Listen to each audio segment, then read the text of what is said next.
Who's starting us off? Kiala. Okay. Oh, we have a few more minutes. Okay.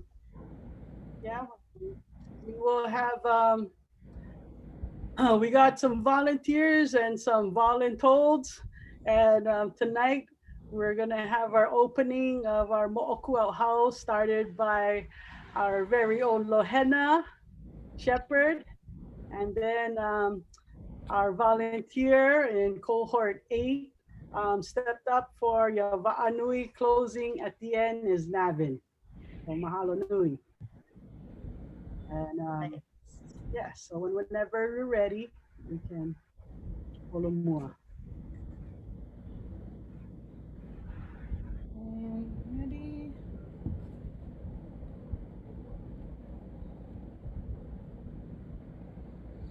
Oh, this is so weird for me.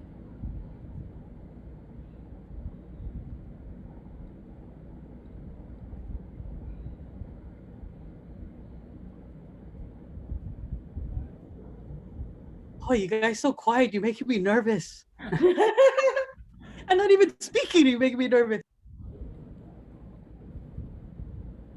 Oh You're my so God. quiet. Where are we? Oh, there you guys are. Everyone's on mute.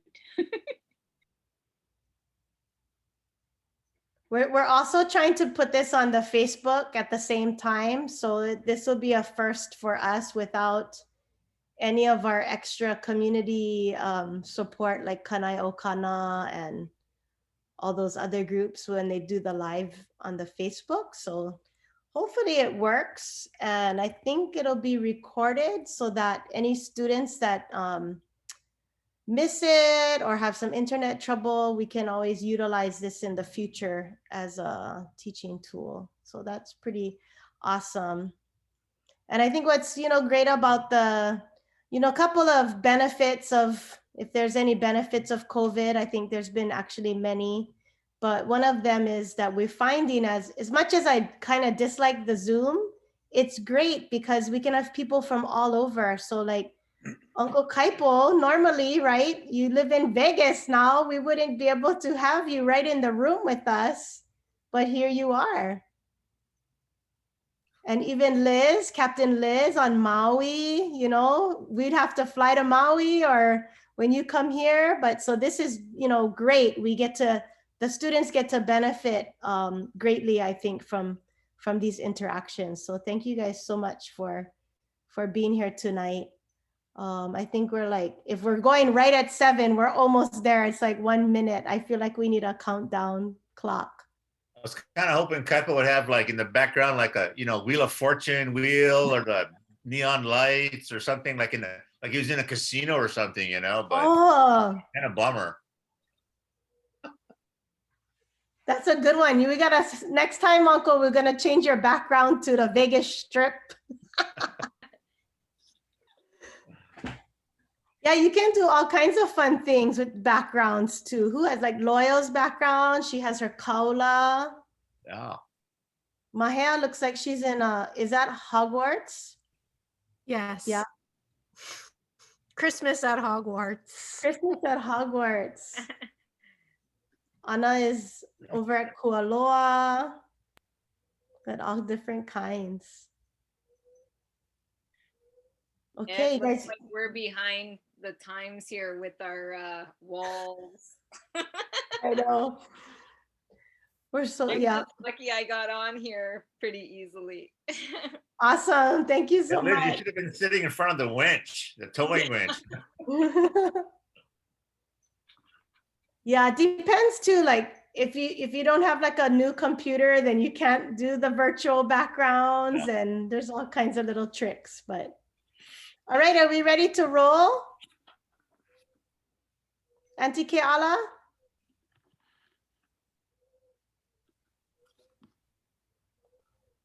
Oh, I see the 2 girls there.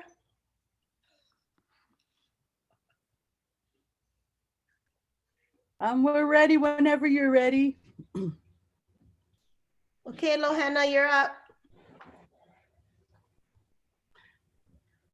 All right, you guys, we're gonna start with our opening And we usually do that with our mo'okuauhau. So our students are familiar with standing as we would if we were in front of you, and we would oli our opening. So we will get that going.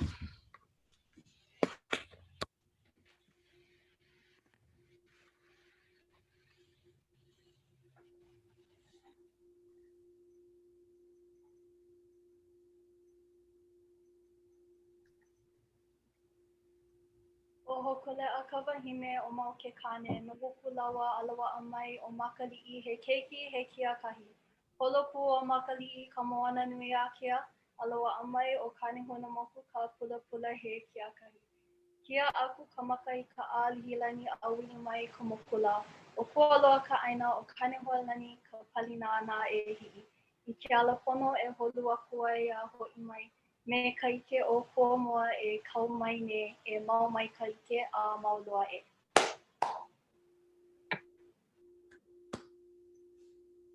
All right, mahalo nui. Mahalo nui Lohena for opening us up with our mo'oku auhau. Wonderful way to introduce and start us tonight for our captain's panel.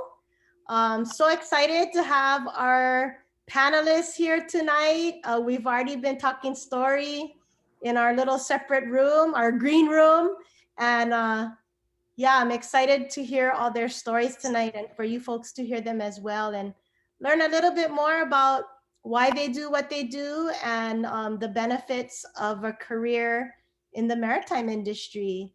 So I want to first acknowledge our crew. We have Loyal Kekahuna Baisa. She is our program coordinator of Halau Holo Moana. And we have Kealaka Huanui, who is our long-awaited college and career counselor. Yay! We have Mahealani Trister, who's at the Hogwarts over there. She is our awesome master teacher and curriculum developer. We have Anna Logan, who's over there at Kualoa. And she is on loan to us from Kamehameha Schools for the year. But we go way back in Va'aohana together. We have Janet Clark, our amazing office mom back there, taking care of everything. We got Malanai out there. I can't see her on my screen, but I know she's there. We have Malanai and Malu. Malanai is a cohort 1 graduate and working here at Kanehuna Moku. Aloha kako. And we have Malu, who is cohort 6, and she's on her way to Tongues Point or SIU, whichever opens up first. So I think I caught everybody. Did I miss somebody from the staff? No? Okay. Kule. Oh yeah, and Kule. Kule, cohort 3.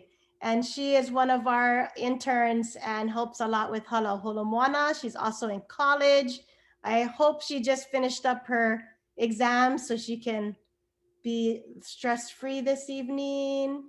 But that's our awesome crew. And mahalo you guys, everyone, for making this possible tonight. Excited to have our panelists here. I wonder if Uncle Layton made it in because I got a text. Maybe he's trying to squeeze through the airwaves to get here, but he should be here soon. I thought about it. This is our 7th captain's panel because we missed last year. So this is our 7th year of hosting these captain's panels and our very first virtual style. So let's do it and see how it turns out at the end. I'm sure we'll be all in one piece. I want to introduce first Captain Ed Enos. He is our vice president of our board on Kanehunamoku Voyaging Academy and a Hawaii harbor pilot. Then we have Captain Liz Bunch, who is from Maui, and she is a tugboat captain in the harbor, and I think an aspiring pilot as well. I think I heard that. Yeah. And then we have Captain Kaipo Pomaikai, who is our dear Anakala from Nanakuli and currently living in Las Vegas. He's just retired from Sauce Brothers as the assistant port captain. And so we're very stoked and honored to have all of you here. When Uncle Layton comes on, I'll introduce him. But we'll start off with Captain Ed. If you want to share a little bit of your story, how you got interested in the industry, maybe some challenges, some really exciting things about working in the industry. And yeah, why don't you start us off? Okay, so I started, let's see, gosh, right out of high school. Seems like a whole lifetime ago. I was working first on a boat, just like Makaniolu, and it was running out of Kewalo Basin. And we were just sailing off Waikiki, and we used to sail in our island. And I was kind of working down on the boat throughout the year while I was in high school as part of a program kind of like this, but not too much cultural stuff. It was mostly about just sailing and seamanship and all that. And at the end of that year, the captain of the boat, the owner, asked me if I wanted to work on there as a regular full-time crew member. So I did, and I ended up sailing all over the South Pacific and Inter Island and all that. And after getting off that boat, that was kind of my introduction to all this. And I didn't really have a plan. I just kind of went with it, and I ended up working on a commercial fishing boat. We used to go up to the Leeward Islands and catch bottom fish and lobster. And I got on a tug working for, back in those days, it was Dillingham, what's Young Brothers today. I was kind of working there part-time a little bit. And I just kind of progressed along, working in different tour boats, charter boats around, on Oahu. And then eventually I got on a big research ship that pulled into Honolulu one night. They were on their way to the Far East. They were from Seattle. A bunch of guys got off, and a friend of a friend called me up and said, hey, they're hiring crew on this ship, good money, and they're going traveling. And I ended up getting a job on there, and I sailed, from Hawaii to Kwajalein and the Panama and Philippines, Japan, China, back to Seattle. And I did that for about 6-7 months. And when I was on the ship, I met a guy who kind of introduced me to, going back to a maritime school. And I had heard about California Maritime Academy, also from David Lyman, Captain Dave Lyman, Kavika Lyman, when I was in high school. And so I was kind of hearing about Cal Maritime from Dave, and then these guys on the ship, and they said, you should go back to school, go Maritime Academy, you can, get on in the industry, work as a ship's officer anywhere in the world on these ships. And so I came back to Honolulu after a while, and I applied to go to Cal Maritime, and I didn't get accepted. I got turned down. That's my favorite part of the story. So I ended up staying in Hawaii like another year and a half, and I went back to Kapilani Community College. They turned me down, but they told me, if you go back to school and get a bunch of these classes out of the way, you can reapply and maybe try to get in. So I did that. So I was working off Waikiki on a beach catamaran. That's where I met Uncle Layton from way back. He was an owner of another boat near me. I was sailing for about 1.5 years down there, 2 years. I'd see Layton all the time. And so I was working on the boat, and I was going to school full time, up at KCC at the Diamond Head campus. And I reapplied, and I got accepted. And 4 years after Cal Maritime, I started shipping out, going deep sea all over the place. I was working on ships in Africa and Asia, Japan, and Korea, and all over the place. I did it for about 7 years, and I came back to Hawaii. I got a job working with the pilots, training right away after taking a test and all that. And the training was about 3 years. And then I started working as a regular harbor pilot. I've been doing it now for, this is 26 years now. So I've been working primarily in Honolulu Harbor, but we go to all the islands. I go to Kauai, Maui, and Big Island all the time. So I work with Liz all the time, Captain Liz, on her tug. She drives a tug that, when we go over to Maui to Kahului Harbor, she's on one of the tugs that helps us get in and out. And Kaipo and I, met, geez, man, 20 something years ago. Kaipo was also driving one of the assist tugs in Honolulu. And that's where we started out. We met each other years ago. And so I've been doing that. I'm still doing that. I'm probably going to be doing that for a few more years, but it's been good money, good job. I like what I do, outdoors. Um, it's I meet and work with all kinds of different people every day on these ships and on the tugs and all that. I really enjoy it. It's good money, good benefits and all that. And I don't know what else I'd be doing. I can't think of anything else I'd want to be doing. I really enjoy it. So, I always tell everybody that you can get into this industry and do really well. You don't have to go to Cal Maritime Academy. I think it's a little faster getting ahead that way. But, a lot of guys, I work with two guys who are pilots that didn't go to school. They worked their way up through the hosepipe and they're out there working just like me. So you can always do well in this industry, either going through a maritime academy or on your own, what they call up through the hosepipe. Just get on jobs, getting on tugs, getting on ships on your own. There's a lot of opportunities working with the SIU here in Honolulu on the cruise ships, or the IBU getting on the tugs here in Honolulu. And then there's even Kirby Transportation. They tow a fuel barges in our island. They're a non-union company, but they've hired guys, we're off the street. Some of the guys from Marimed, their program had been picked up by Kirby. So it's a good job. It's a good industry, good money. And if you guys like what you're doing now on the water, with Kanahuna Moku, I would definitely keep pursuing, a job career with the industry. Anything else? Mahalo, Captain Ed. Do we have any questions for Ed right now from our audience? I have one. What was the coolest destination that you've been able to go to because of your job? Oh, wow. Well, when I went to China, that was a long time ago. We were the first American civilian mariners to go there on a ship since the war. And it was kind of it was a scientific research ship. And we had this thing where we had like 30 of their scientists on board. And we were kind of going all over the South China Sea with other Chinese ships. And they had American scientists on their ship. It was kind of a diplomatic trip. But the best part, the reason I remember that is because we were there in Shanghai for like a week. And every day was a party. Every day they took us ashore to go see someplace, serve us food. It was a big tour thing, and it was a real big, fun. Even though we were there for work, but every single day they took the whole ship's crew, onshore touring around, Shanghai, China, and that was just like, man, that was incredible. That was an incredible opportunity. So that was a NOAA research ship.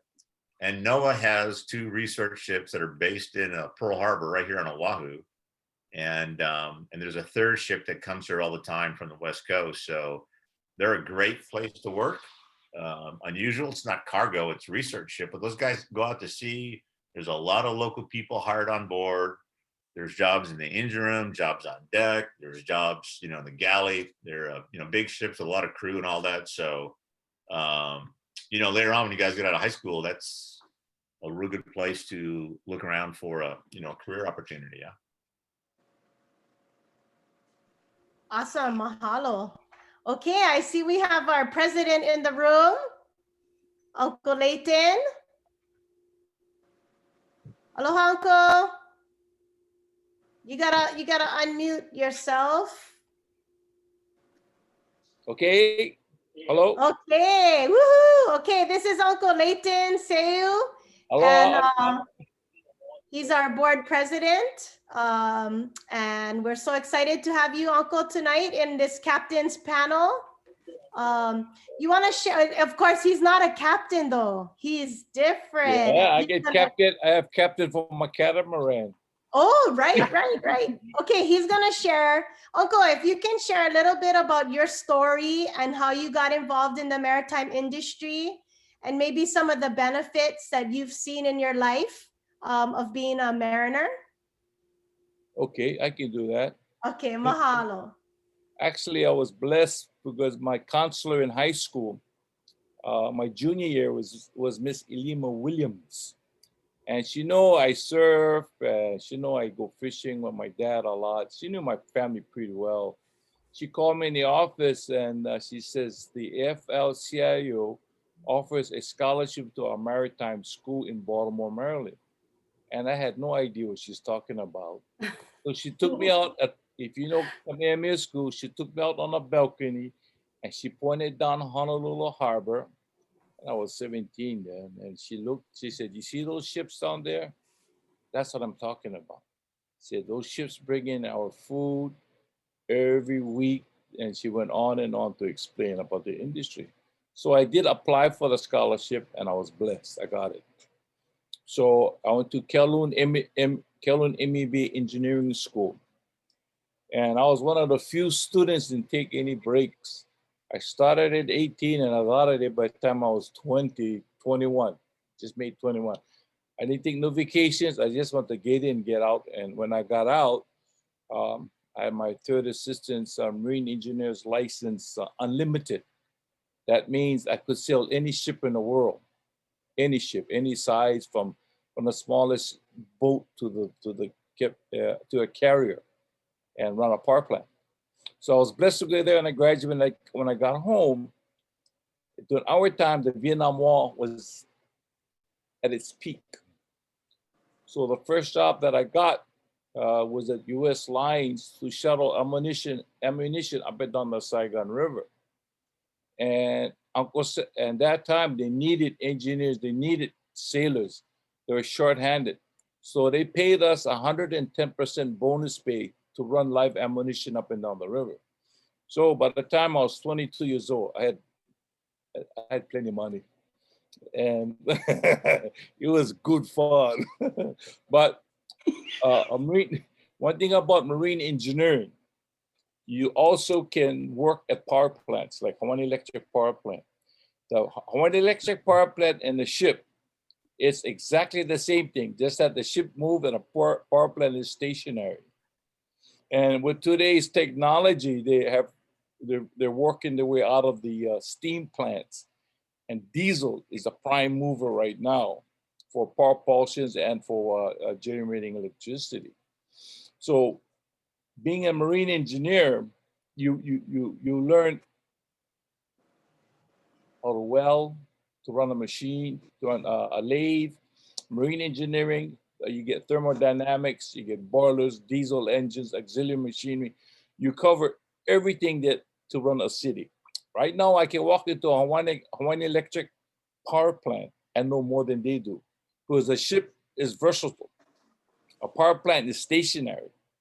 So you have more problems on a ship than you do here on a power plant. But that is one of the best fields if any one is who would be interested. I go to schools. I've gone to Puno, I've gone to Marino, I've gone to Kamehameha, and I talk to the students, the junior, especially the junior class, and I, have them. I try to get them enrolled to apply for the Maritime Academy because I tell them 92% of import controls Hawaii. 92%. We need every canned good that comes in, even the milk, everything comes in. With the way the speed of the ships are today, they can do delivery 4.5 days from the West Coast of Hawaii at full speed. So your products are still fresh. You have the meat products, the vegetables, so forth, and that's where the money is. So we can focus our young local kids to the maritime industry, but not only on the ships, but on the docks, crane operators, architects. There's so much administration running a shipping company and we depend 92%. 92%. And the trucking company, I have a friend who owns a trucking company. He started off with only 2 trucks. His name is Kevin Akana. Akana Trucking, if you heard of him. I knew that guy from way back. Because of the containerization and because of the market, he's got so much trucks now. They deliver more Matson containers or any containers come to Honolulu. Guy's busy 24/7, and his fleet has grown. So that's where the market is. So if we can focus our kids and education in the maritime, but also anything that's connected to it.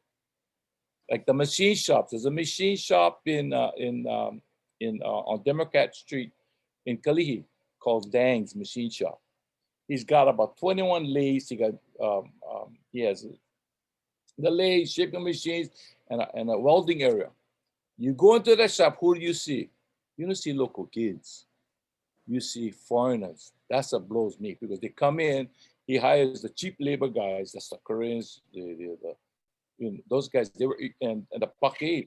But that's the problem. We losing touch of that because they're selling out to cheaper labor. So if we can get back to our students and get them back in the trade, like in Pearl Harbor is the best place. If you can get into Pearl Harbor, fine, but also we need in a private enterprise. If we can get our local kids back in a private enterprise and to get back on the waterfront and control the machine work and the repair work and the troubleshooting, we're in.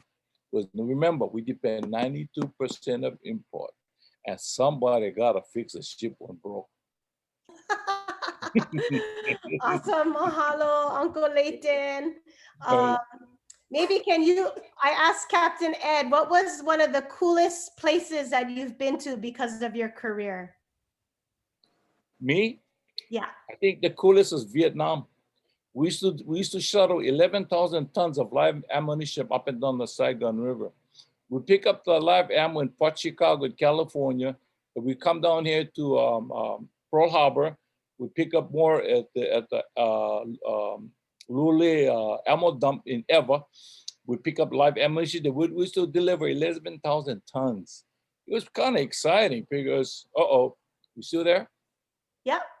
Yeah, well, I got something just jumped in. So anyway, we did 11,000 tons to Vietnam. I mean, it was no fun and game. When we used to go up the river, we had machine gun nests on the bow, stern, port, starboard, and PT boats used to take us up. It was more important than food. Without ammunition, you got a problem. And 11,000 tons. I mean, it's kind of hairy, because when you go up to that river, you feel it. But that was our job. That was our job, and that's part of being in the Merchant Marines. I mean, Merchant Marines is it's one of the best fields if you love the ocean, if you can handle the ocean, and if you can be away from home. That's because I've gone with guys who graduated from academies and from the school I went to. It didn't last so long because you go away. Huh? Yeah. But nowadays it's different. Nowadays you work 6 months, you're off 6 months paid with vacation. That's heavy. Wow. Before when I started, we had 2 weeks vacation per year. Now it's 6 and 6. You work 2 months, you're off 2 months. You work 2 months, you're off. But that's the maritime industry for Hawaii, powerful, and the West Coast. Wow, maybe I gotta ask my boss for more time off. There you go. Oh, that's you. Hey, we gotta put a sailor tattoo on your arm though. Oh, mahalo, Uncle Layton. Okay. Thank you so much. I'm sure we'll have more questions at the end. Okay, thank you. Awesome. Okay, next we're gonna hear from Captain Liz, coming from Maui. All right, hi guys. My name's Liz Bunch. I drive tractor tugs over here in Maui, and awesome. I got my start, same thing. I grew up in Maui, and I'm kind of the same thing, Captain Ed. I started working boats, just snorkel dive boats out of Malaya, out of one of the small boat harbors here, and I surfed, and so I just wanted to get a job on the water. That was my goal.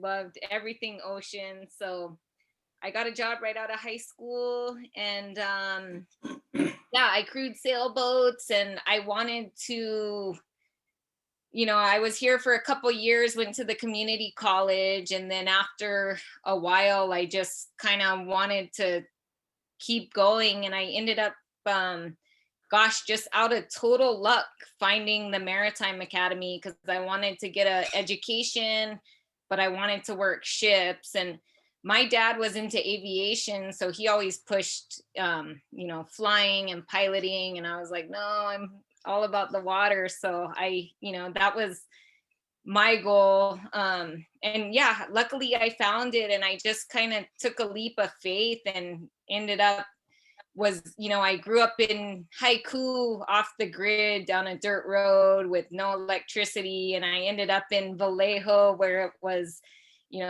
San Francisco kind of concrete jungle. And it was definitely a shock at first. But yeah, I went up there. I fortunately got in with a scholarship. They do the where they take a couple Hawaii kids and give them kind of the California rate. So fortunately, I got a little discount on tuition, and I ended up joining the Coast Guard when I was at the Maritime Academy, and they helped pay for school. So I in turn, I had to give them back 8 years of reserve time.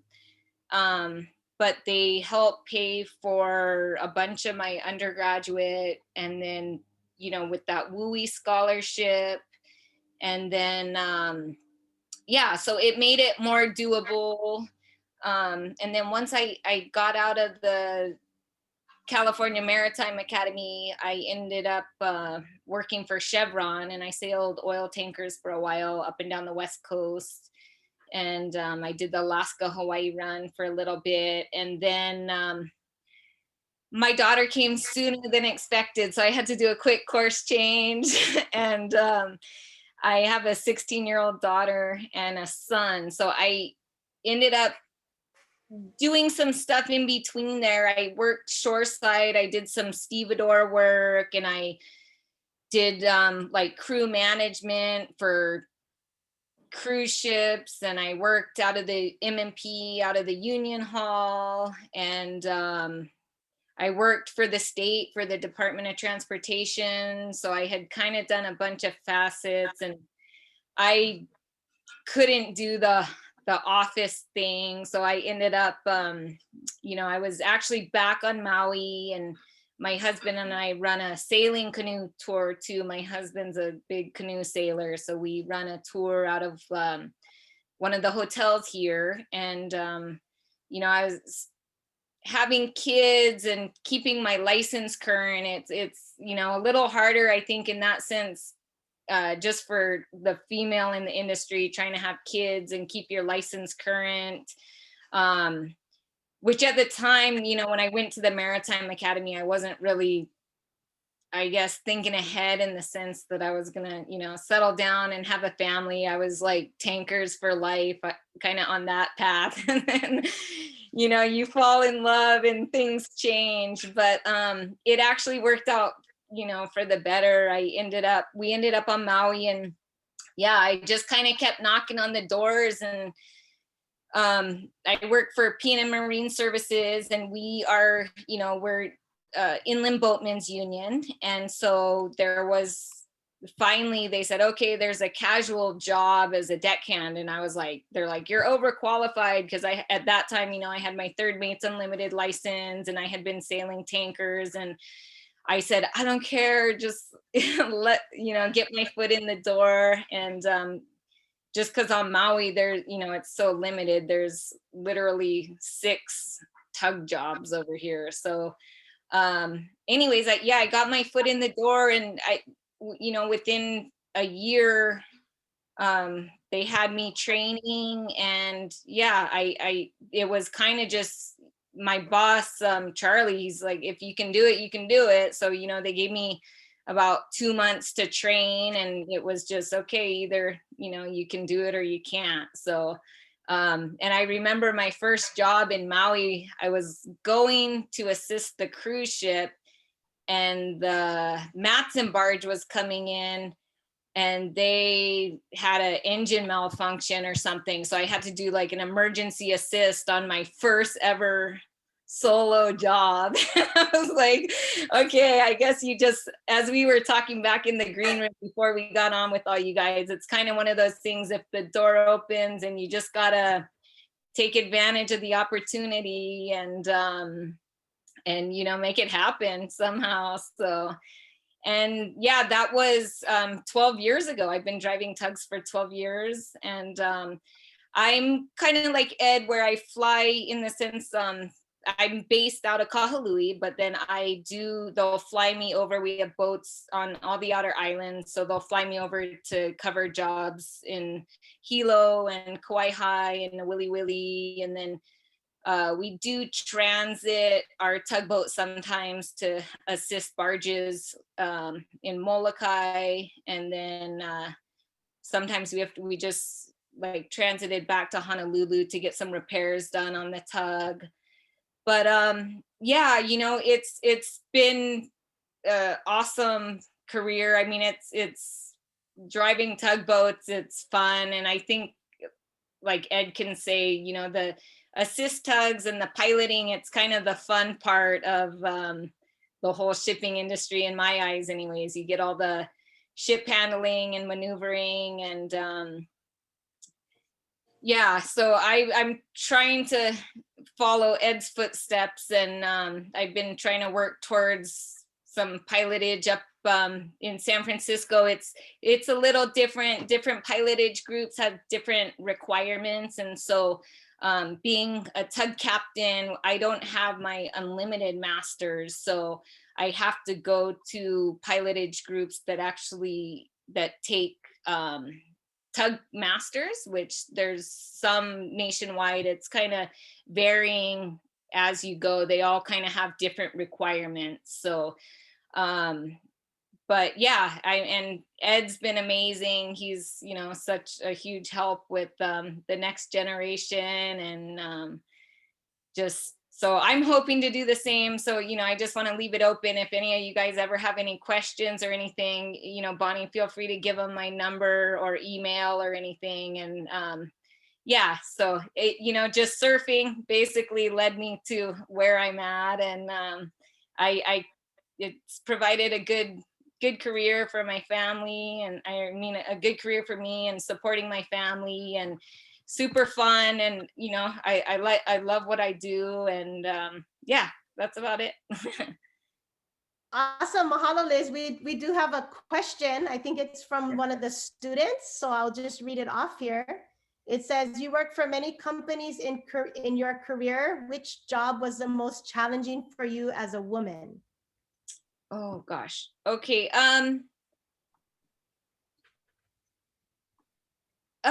Gosh, you know, that's a hard one. It is, there's been difficulties, but I have to say, you know, there's challenges, and there's been, you know, my take on the whole thing is, you know, there's, no matter what industry you're in, there's going to be some negative people. So you have to just, you know, I've always tried to take any negative energy from that and use it to fuel my fire. I mean, the first day I walked on the tug, the captain of the other tug next to me said, I hope you keep your day job because you're not going to be around here very long.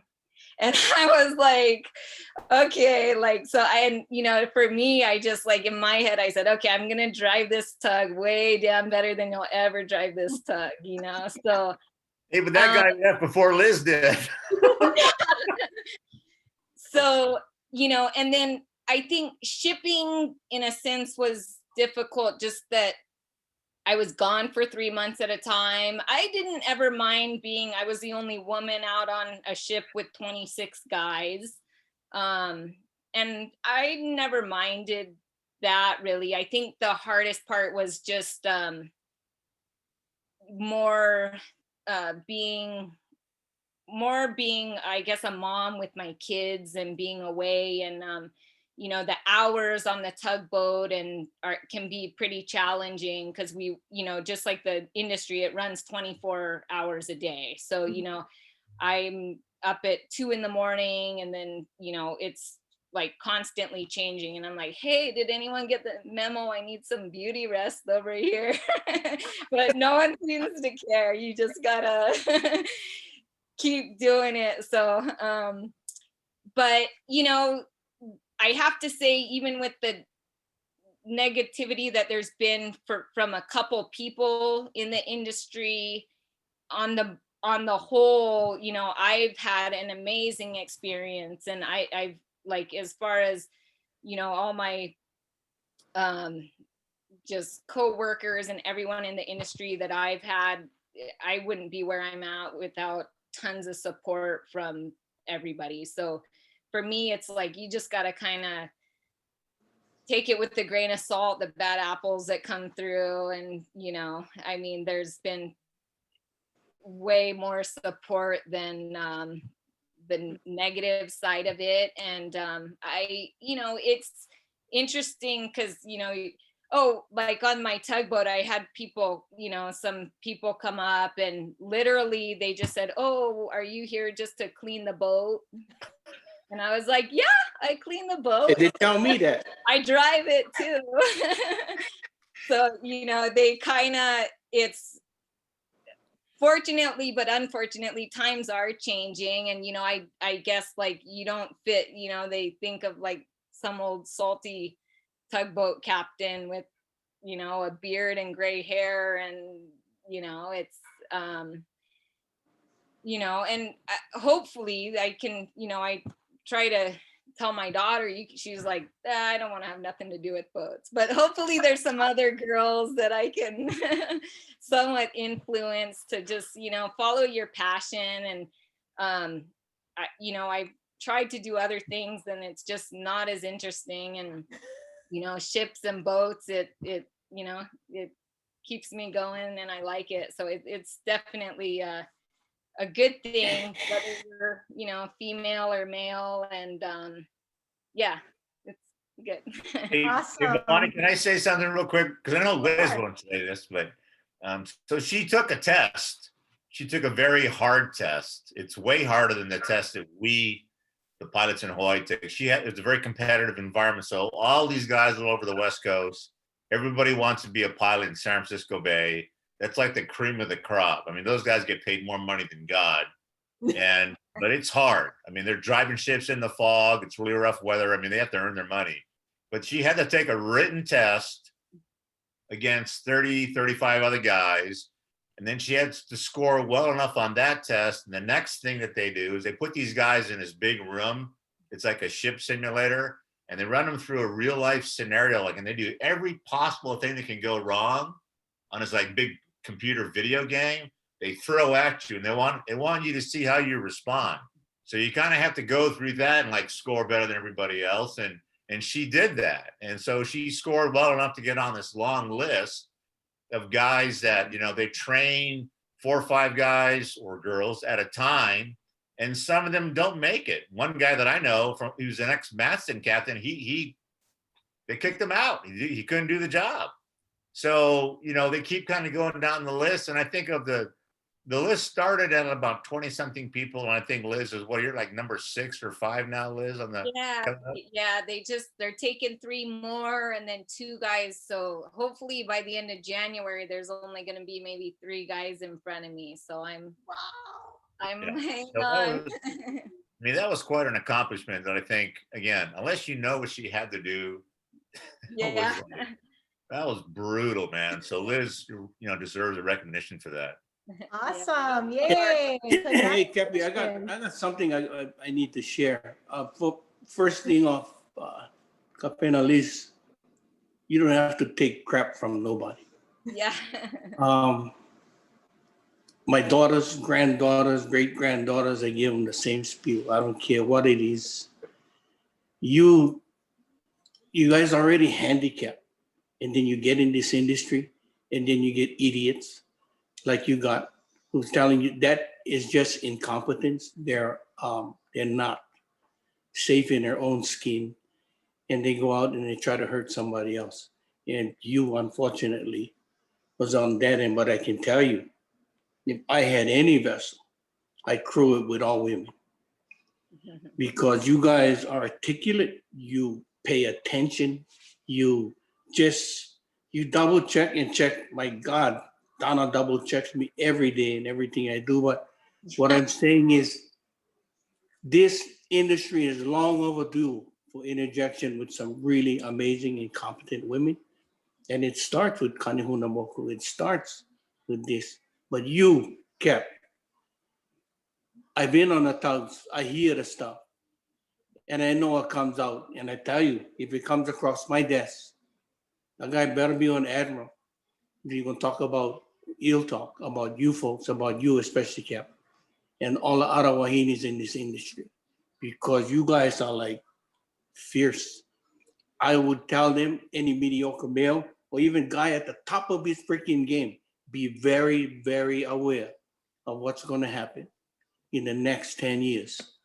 When these women come in, just get the hell out of the way and let them go, because we needed, the industry needs competent people who really give a shit about what they're doing. Awesome. Maybe that's a good segue then into Uncle Kaipo. You want to share a little bit about your story and how you got started in this industry? Okay, I'm gonna be faster than Layton. Hey, Layton, how are you, bro?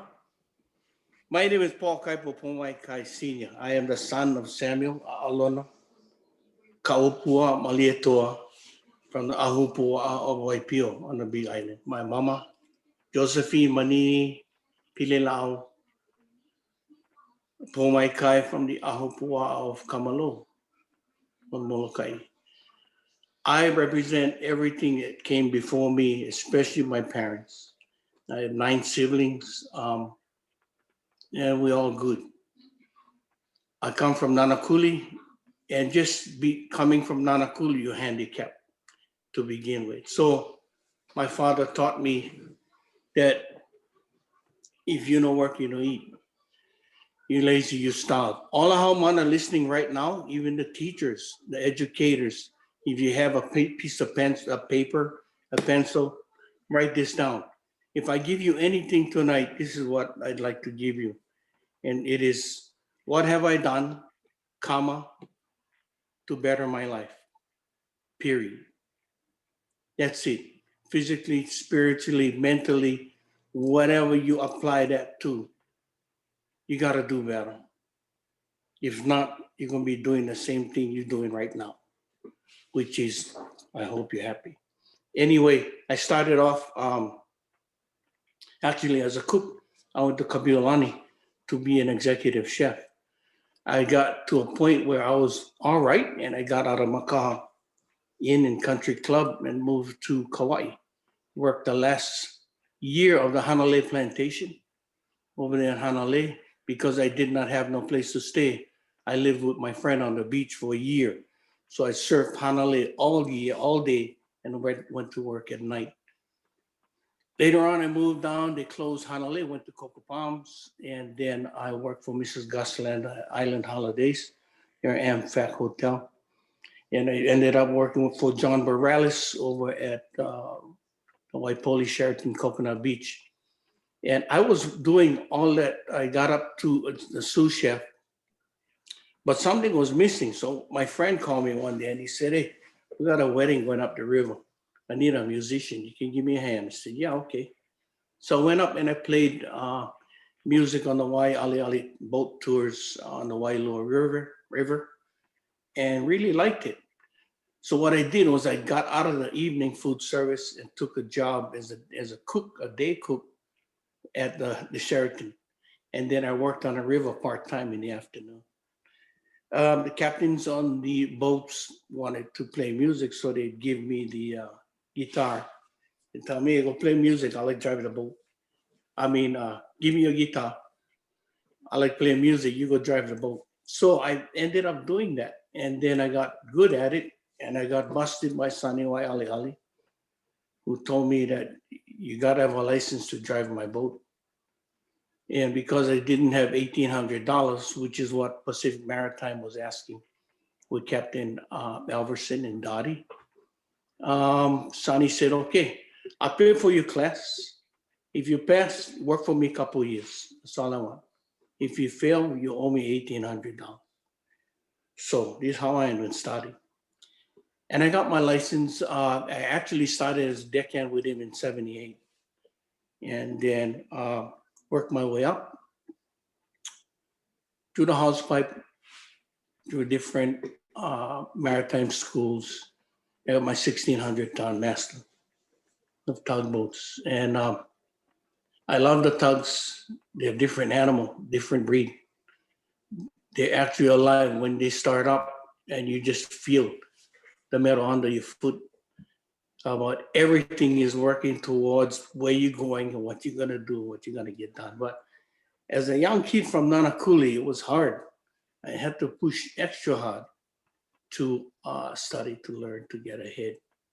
And because of where I come from and what I had to live through, what I had to put out more, I can tell you this, and I can feel it what the Wahine is going through. Because if you come from a lesser place like that, you gotta really put out. What I wanted to say was for all the Haumana coming out, the most important thing is not the job. It's how you live with the crew. I don't give a damn if you're an electrician, plumber, carpenter. If you cannot work with the guy next to you, you guys not building nothing. You're not gonna fix nothing, and you're not going nowhere. Even as a captain, yeah, these guys passed right by me. I had long hair before working down in Kwajalein. After I left Waialeale, I went to Kwajalein and worked for Uncle Sam, and I worked for Ronald Reagan and the Strategic Defense Initiative in Star Wars.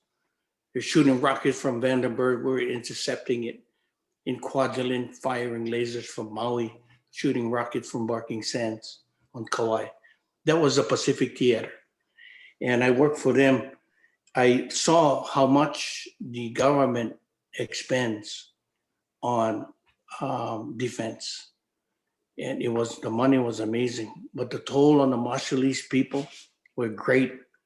We're never gonna be able to repay them for what we took in Bikini and Eniwetok. No way, not ever. America owed its whole nuclear program to the Marshallese. They really do. After that, my son called me and he said, "Dad, you can come home." I said, "Yeah, okay." So I came home in 1990 and I started to work for Sauce Brothers. I went to Young Brothers, but they was too busy. They never even look up from the desk. I asked them and they said, "We're not hiring." So I went across the street to the Howley Company. He looked at me, "You Kaipo?" I go, "Yeah." "Oh, we heard of you. We needed you yesterday." I said, "Okay, can I go find an apartment to rent?" They said, "Yeah, okay." And then I was with them from 1990 to 2020, May. That's when I retired. And you young Haumana, save your money, put it away, ice some down.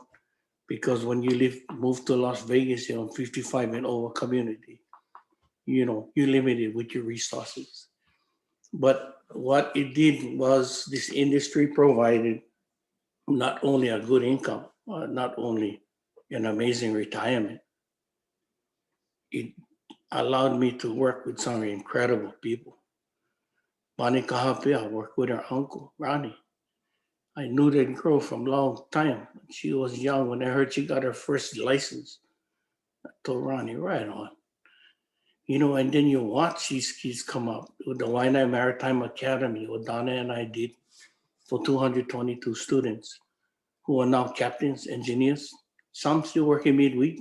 Aaron still driving truck for Akana. But they went to work. And what we do at Kanihuna Moku, at MCE, is we introduce them to a world like no other. But they gotta remember, it's not the job. You're gonna be away from home. You're gonna sacrifice a lot. You're gonna miss a lot. You're gonna miss weddings, funerals, bar mitzvahs. You're gonna miss all of these things. Remember when you get out there that you take your family with you, they have to agree. They have to know where you're at and take them down to the boat. First thing gonna hit them when they walk in a tugboat is the smell. What? No wonder. Why? Oh, Dad, you smell like that when you come home. That's where I live.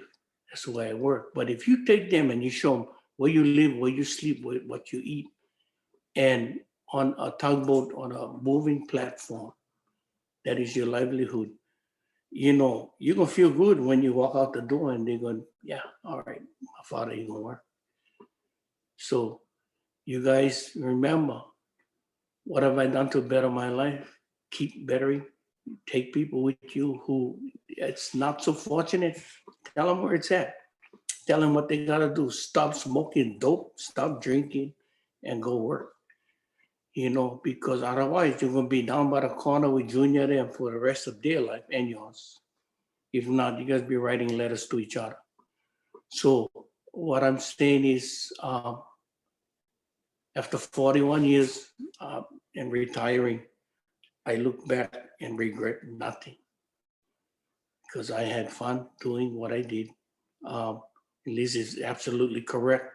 When you get 4,400 horses and you're moving with 900, 800-foot ship, and you are important, you can hear it in the pilot's voice. Full ahead, or all stop. So for the Haumana, and you teach us, school will open up pretty soon. And then you guys don't need to go chase them on the microphone. Where he went? Where he went? You guys looking at the screen like you're gonna find him.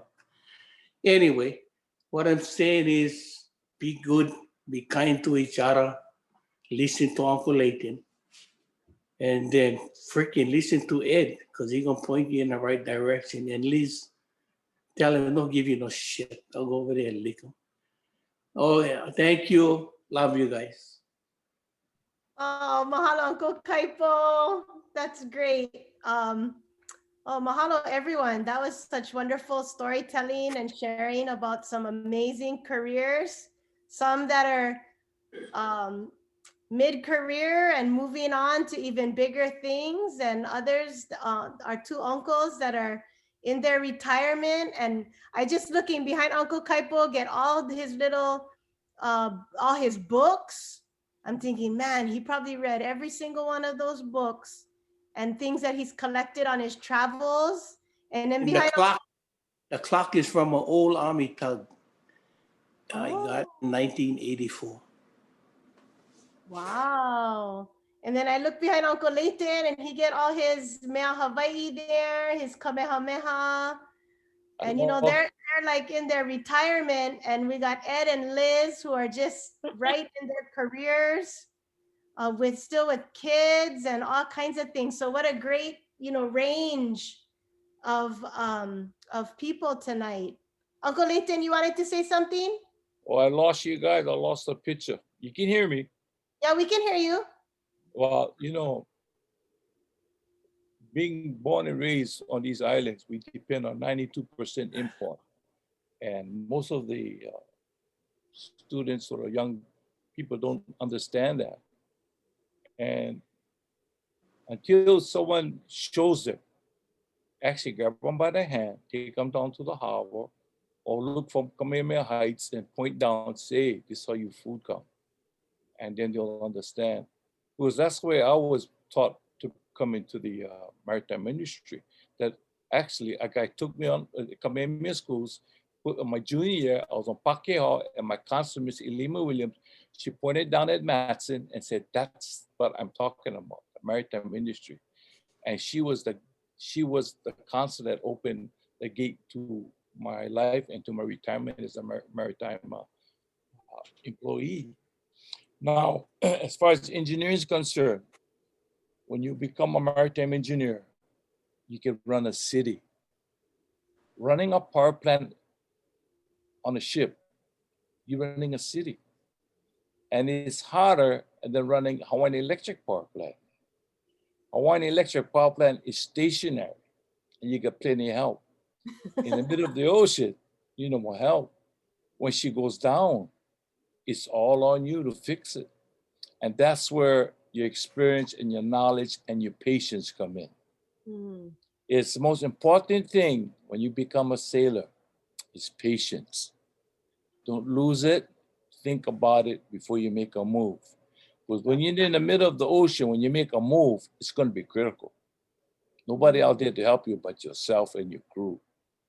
So the key is knowledge. You make sure you know your ship well, you know your job, and you know the people you work with.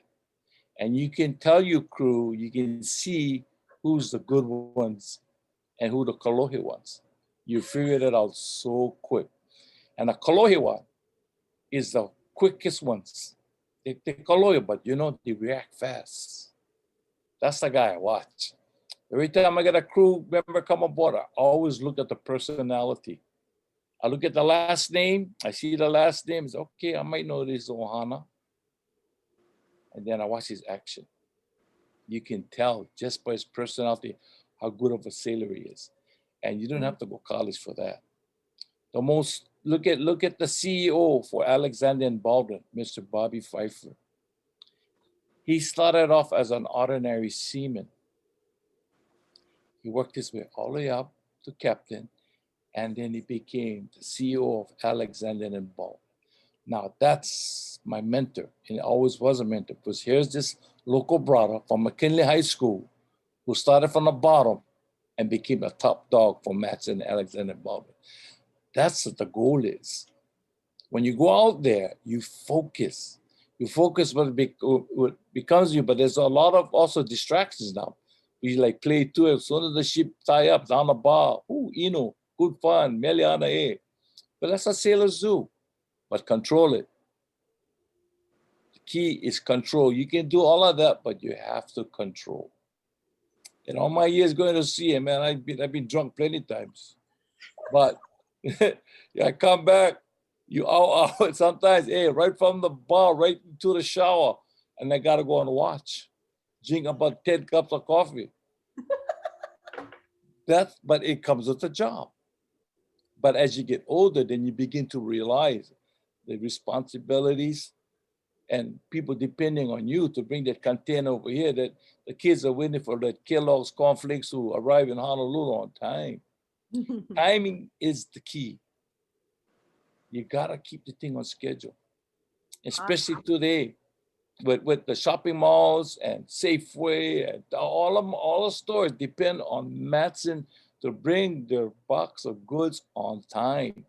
They want it Tuesday evening so they can put it on the shelf by Wednesday morning, and the sale goes on Thursday, Friday, Saturday. So that's some serious money you're looking at. And if you don't bring their cargo in time, oh, you hear from them. You don't hear from them. You hear from the attorney. Oh.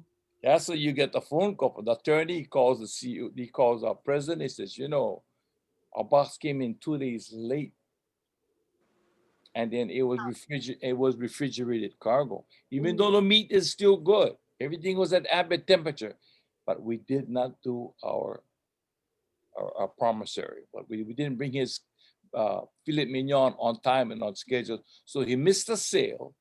Now he got to sell the meat at discount prices or dump them. Wow. And let the insurance company pick it up. So interesting. Yeah, so people don't see that part. They only see the exterior, the ship, the container crane, but they don't understand the depth of what's happening. That's where the heartbeat is, man. What's in that container is on the shelf on time. The medicine in the hospital on time. And the car that has to be delivered so they can make the sales for GM, all of that. People don't see, but it's part of your job. That's a part about the maritime industry. It's so important when you become an engineer or a captain or the deck department, even the steward department. The average sailor don't realize he's kuleana. They don't even think about it. The only ones are the leaders, the captain, the chief engineer, the officer, they know, and the people in the company. But anybody else below it, it doesn't matter. It's a job. Right. But anyway. Awesome, Uncle. Mahalo for sharing that. I think you're so right that, even that we're exploring this industry as a career path, there's so much more we still are learning every day. I'm wondering, I know it's 8 o'clock. I'm wondering if we have a couple of questions from the students. Any questions out there? None? Are you kidding me? Columella has a question, right, Columella? Columella, you can unmute yourself and ask your question.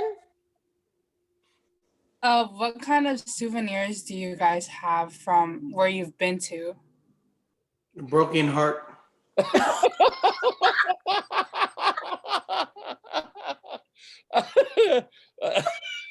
Couple times. Couple of now, I bought back a lot. When I was working on a prison in Cleveland, I was a single man then. I bought my parents rosewood furniture from China. Ooh. I bought the whole dining room set for seating of 12. I bought the settees, I bought the armchairs, I bought the lamp tables, I bought the lamps, I bought everything. All rosewood, less than $1,000. Everything, the whole living room. But those days we can't because it was free too. So there was an advantage in the old days where the money exchange was good too. Our money was powerful then, but now, oh, no way. You can't. Well, our money is horrible, especially in Japan. When I was in Japan for the first time, I was getting 465 yen to the American dollar. Today, lucky you get 92 or 95 yuan. 92. See, 92 yen. Look at that, from 465.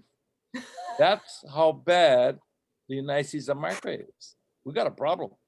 Wow. We have a serious problem, but people don't see it. They don't see it. Calamela. Auntie Donna is a retired engineer with APL.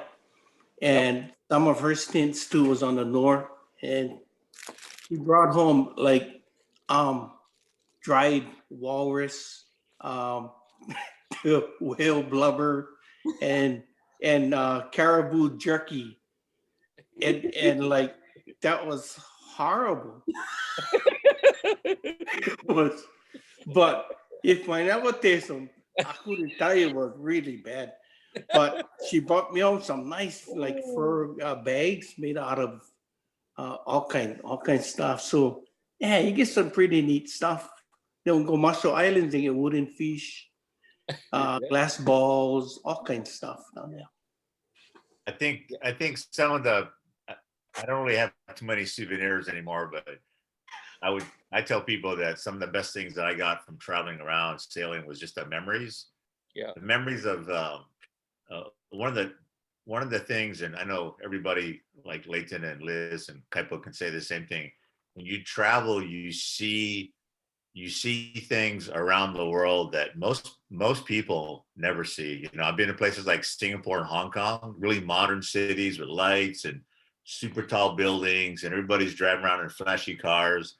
And then I've been to places like Ethiopia and Sudan.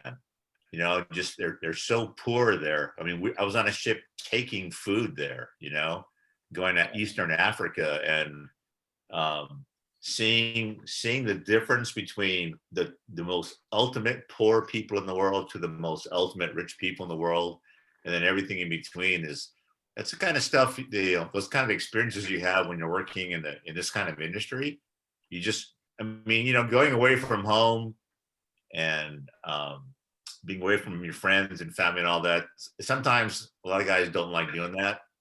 But the flip side is, you have a lot of experiences that most people, they would never get to see. You're not just traveling somewhere like a tourist. You're working with guys. And I was in Egypt one time in Alexandria, same thing. We were unloading food, from a ship, and we were there for like 2 weeks. And when you're there that long, every day, the longshore guys from there, they come on board your ship, and you work with them and you talk to them. And after all, you kind of becoming friendly and all that. And, eventually you kind of go to their house one night, for dinner, and you see how they live in the house that, what are those people, the Egyptians, what do they live like, or you're going to a Japanese guy's house, Japanese longshore guy, so that kind of experience, again, you're not a tourist, you're like working there with these people. That kind of stuff is, man, you would never just have that kind of opportunity, in any other kind of business. So that's one of the things that I remember the most about, even after all these years, just being here, working in Honolulu. I still think about when I sailed and was in foreign countries doing stuff like that with, foreign people. So that to me is one of my, greater memories. Awesome. Liz, do you have any Any manao about that? Yeah, I'm kind of with Ed there, just, going all around and getting to see the different cultures, in San Blas and Honduras and Fiji. And, fortunately, yeah, I got to travel quite a bit too. And I got to take my surfboard the whole time. So I got to surf Peru and Chile and Fiji and Australia, New Zealand, all over. So that's definitely my highlight. Wow, that is cool. That is so cool. I know we're on 8:07 and it's getting late, especially for Uncle Kaipo, all the way in Vegas, although city that never sleeps, That's right? right. No sleep. No sleep, Hawaiian. Still Soup time. Yeah, I just want to say mahalo on behalf of Kanihuna Moku Voyaging Academy and all of our students and our staff. Every time we do these Zooms, whether they're with our K through 6 students or with you folks, Halau Holo Moana, looking at the maritime industry, we always feel so connected, especially in this crazy time of COVID and through Zoom.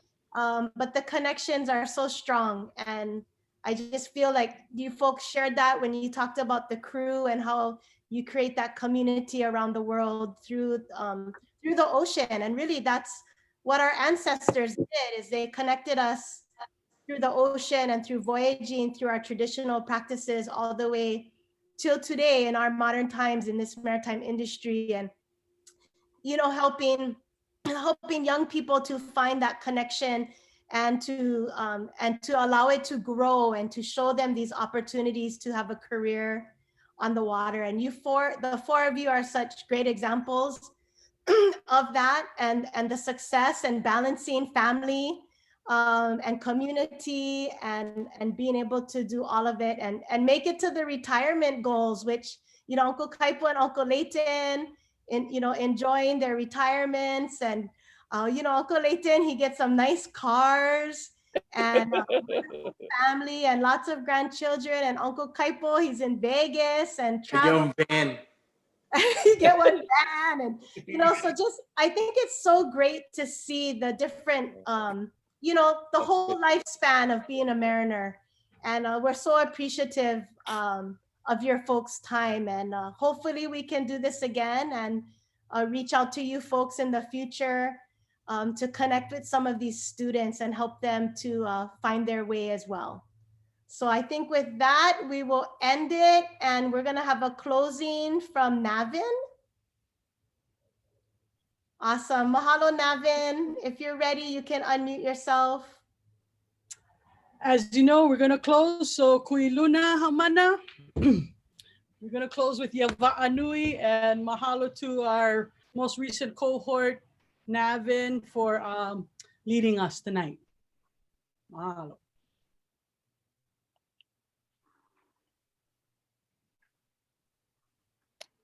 Can you hear me? Okay.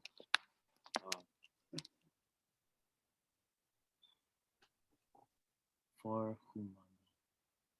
Oh, sorry.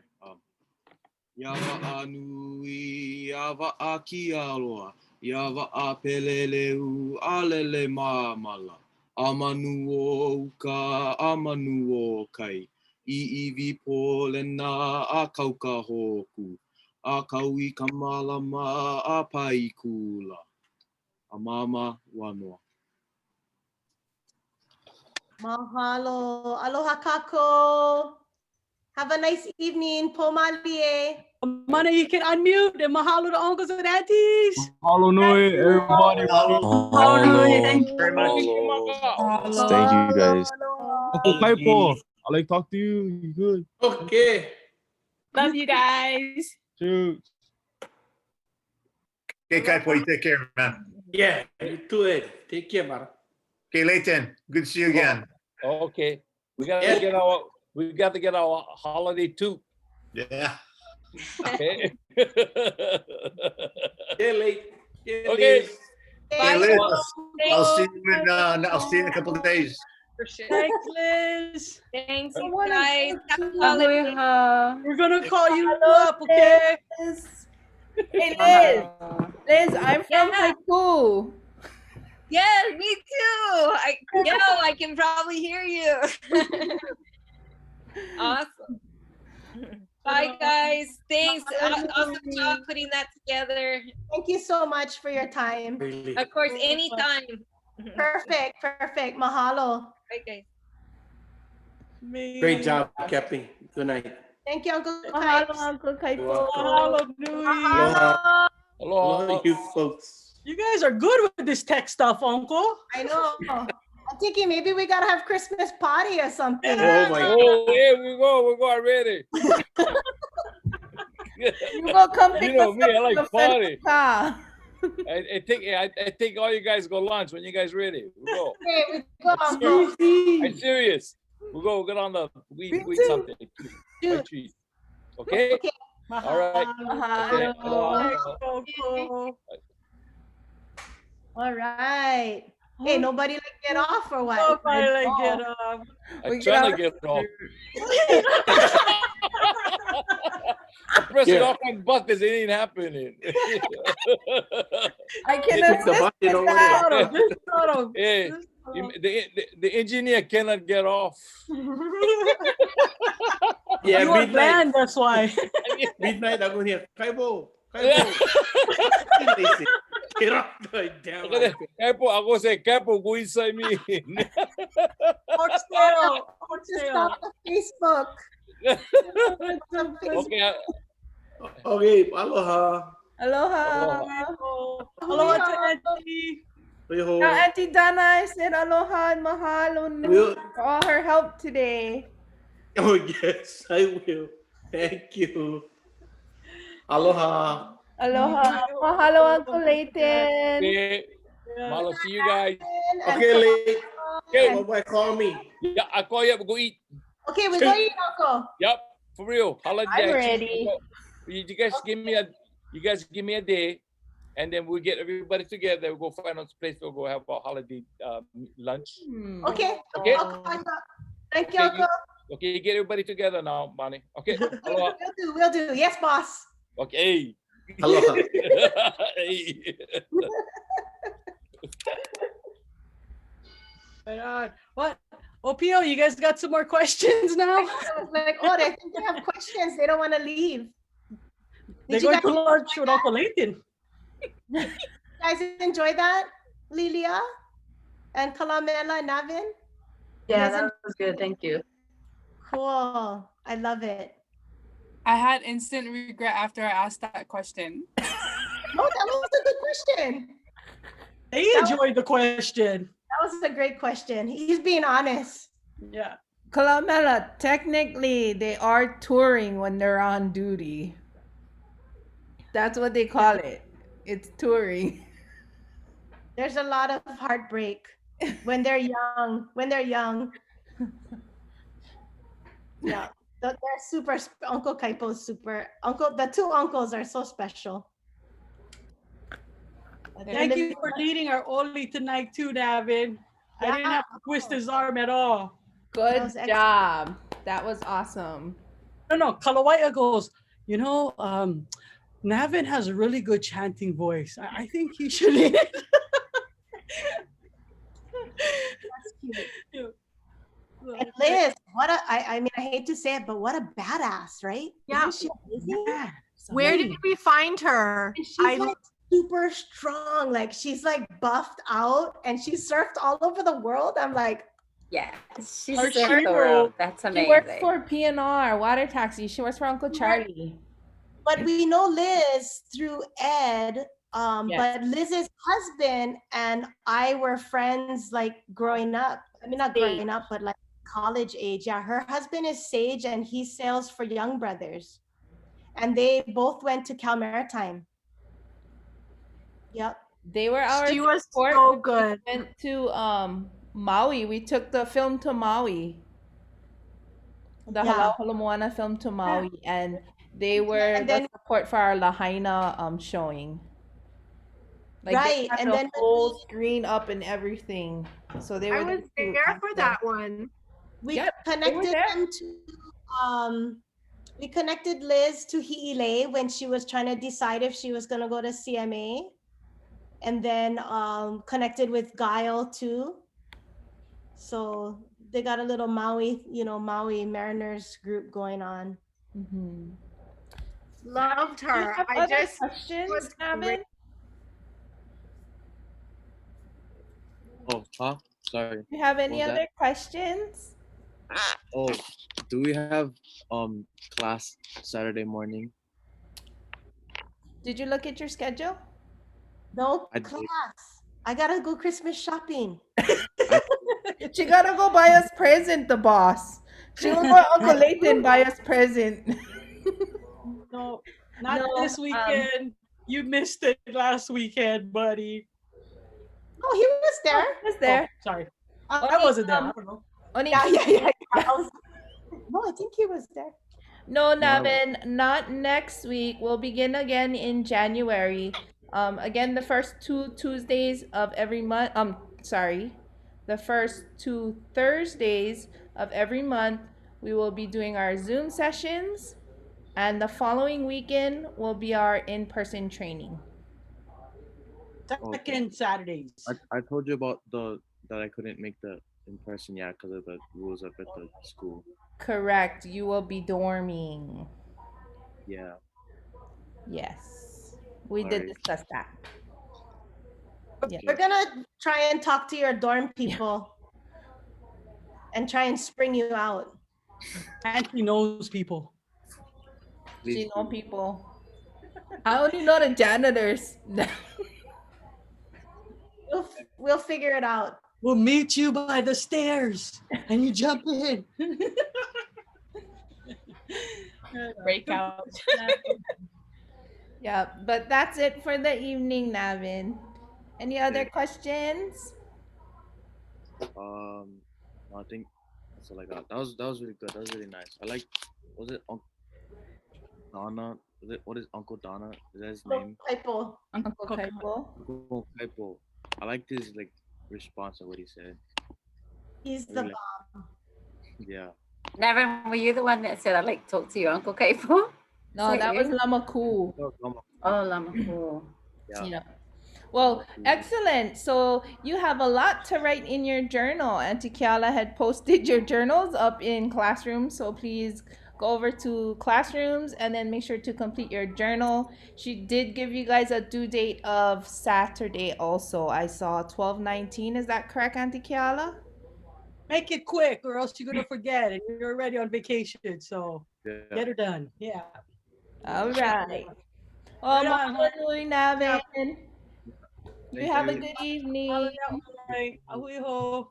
Ahui ho. Happy holidays. Good job. You too. Okay, I apologize, Mahia. You were talking about Liz. Oh, whatever. I just never heard her speak. I don't think I've been on one of the panel. I don't know if this is her first panel with us. Yeah. So awesome. Good choice. Loved her. Like, where did we find her? That's what I kept thinking. Just like so good for our Wahine and just as Wahine, right? So good. Yeah. And she's Yeah. badass. She's a She's badass. a badass. Yeah, I she is. just was like, who are you? She's amazeballs. We Where tried is to she? hook Probably younger than me. Tyler and Austin up with her too, but that never happened. Kyler ended up moving. He ended up joining Army, and then Austin ended up doing the business. Yeah. Yeah. No, I mean, Kyler's military is probably the best place for him. And Austin's surfing Jaws. So that's an amazing accomplishment in itself, right? Like, that's pretty badass too. Liz is probably about my age, maybe a little younger even, or a little older. She's ripping for all the Wahine, I tell you. Oh man. Gotta connect so many kids with her. A pilot in San Francisco, like holy crap. She's a great model. Husband's gonna be able to retire. Yep. And she's like a mom, and like I love that she talked about like that portion too of like being like that kind of thing. Anyways, I just loved her. I totally wanted to ask her, how do you do with your waimakalehua on? They have bathrooms. They have heads. Yeah, they have heads. And she's harbor tugging, right? So she's just doing harbor stuff. She's not doing the long legs. She's the only wahine harbor pilot. Harbor tug captain. Captain. So Okay, so that's why Hi'ile Robinson mentioned that that she wants to be the first Hawaiian female harbor tug captain. Well, if Liz leaves her job, like Hi'ile should go get it if that's what she wants. But P&M doesn't pay very well. They're one of the lower paid jobs locally.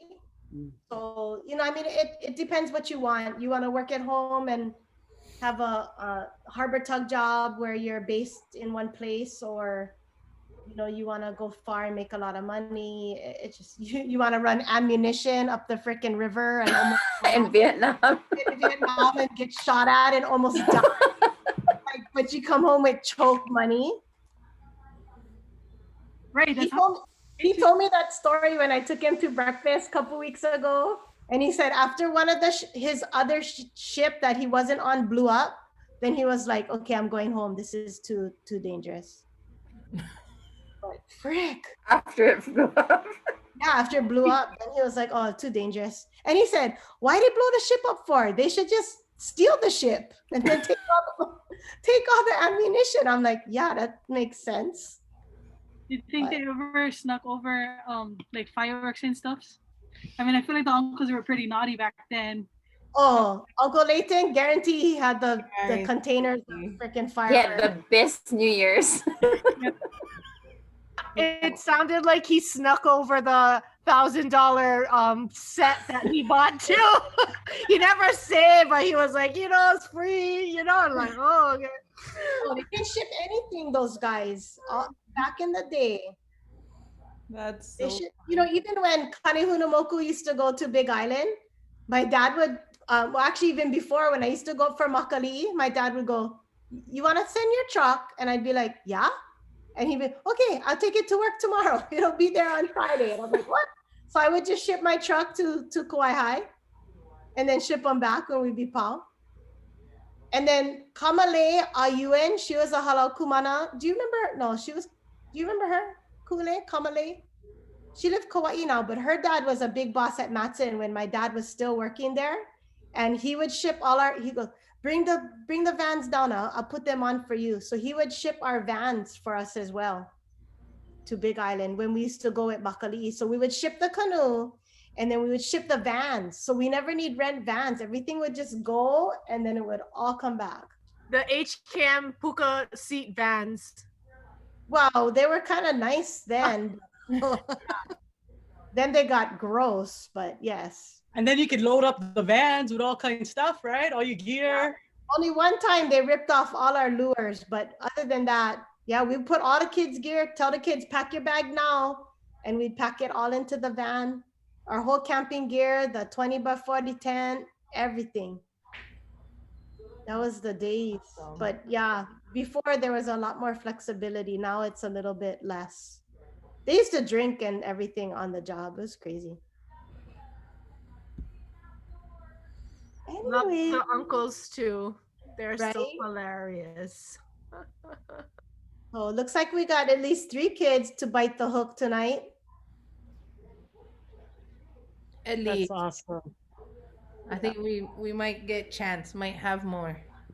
Oh, I'm sure there's more, but I find it interesting that Lilia, because you guys said at another time she didn't get off the Zoom right away. Mm-hmm. The So I same think three. this The same 3. They're always like Yeah, her and Kalamela. Kalamela. becoming a safe place for them. That's awesome. Yeah, that's super awesome. Navin was like That's it. glued to the screen the whole time. He was Right? like, He's like, who? oh. I was like, whoa, this kid is in it. He was eating it up. Book was coming down.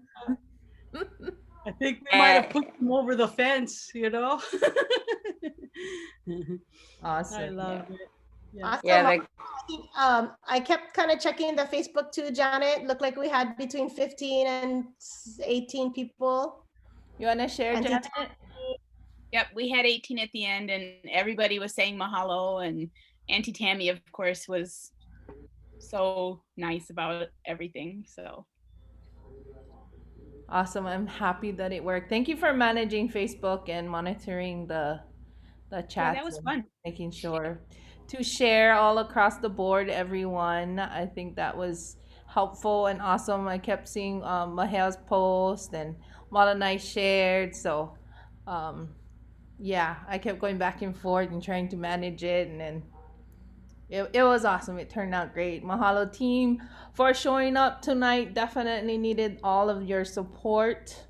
What can I say? First tails down. A big project of the week down, which is a good thing.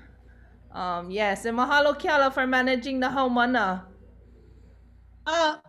It was, let me see, am I still muted? No. Nope, you're it was good. pretty good. They showed up not on time, not all of them, maybe only like 5.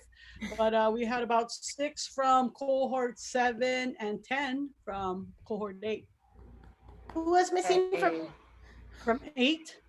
Yeah. Ashton Ashimoto, he told us that he couldn't make it and he didn't say why. We're gonna check that out. And of course, Kaiten. Yeah. Yeah. Okay. He would have loved this though, I think. Yeah, I think so. You can watch it on YouTube. Oh, good one. Yeah. Yeah, excellent. Excellent. Tati texted me and she said mahalo nui. Mahalo for including him. And then his other daughter said mahalo for inviting him. So Right Mahalo. Mahalo, you want to and- stop record? Oh. Stop record, maybe? Oh yeah.